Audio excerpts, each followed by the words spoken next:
Captain Tsubasa, if I pronounced that correctly, is an unusual type of soccer game that was released for the PlayStation in Japan only back in the year 2000 and was published by Konami. And this game follows an iconic type of cartoon or comic book series that would have been popular in Japan during that time. That follows the role of a popular soccer team where you go through the story of different events where they travel the world, getting involved in different tournaments and trying to win games and so forth. So it acts kind of like a visual novel, but yet at the same time more of a strategy game. Like, this game itself isn't an out and out soccer game that you would be familiar with the likes of FIFA, ISIS Pro and among other types of soccer games. This is a very different style of affair. While it does focus on football, it kind of more focuses on more comic book aesthetics. It tells a story, but then at different intervals later into the game it goes into like a gameplay dynamic, but it's more of a strategy or kind of like simulation style game where you have to take turns at moving the ball across the interface with the intention to try and score a goal. So when you get into a point where you can get the ball close enough to the goal through different movements, then the player will automatically shoot, and then you can determine whether they have a chance of scoring or not, or whether the keeper's going to save it, or if someone makes a tackle and so forth. You don't have the same control features like you would with a typical soccer game where you can control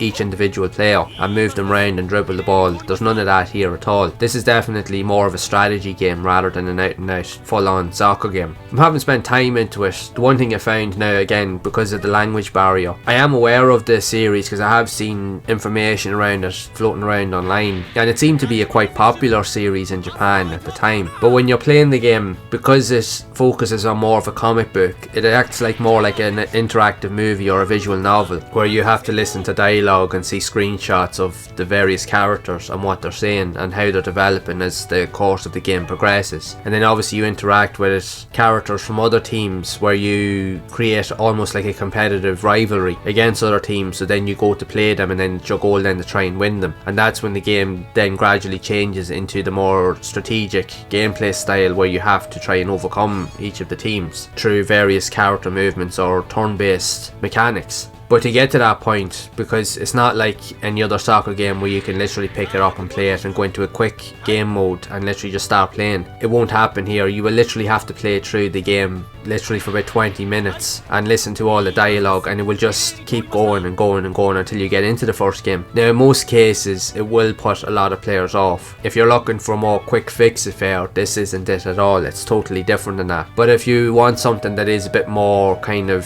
story focused and heavy, and if you can understand the Japanese language, or even if you're familiar with this series, it might be something worth looking into, as it does focus around football but just has a different take on it. But for most other gamers out there, you probably will get annoyed or quickly get frustrated with the amount of dialogue that you have to go through just to actually get into a game, so it will probably put a lot of players off. But if you're a fan of the series and you want to try something a little bit different that's more strategy focused or even like turn based and has more kind of like an RPG style element to soccer games, you can try this out and see what you think for it. It just note that it does take a while to get to that point. I found that myself, because as I was literally sitting here recording this video and I was recording all the gameplay footage, all I was sitting there was just like clicking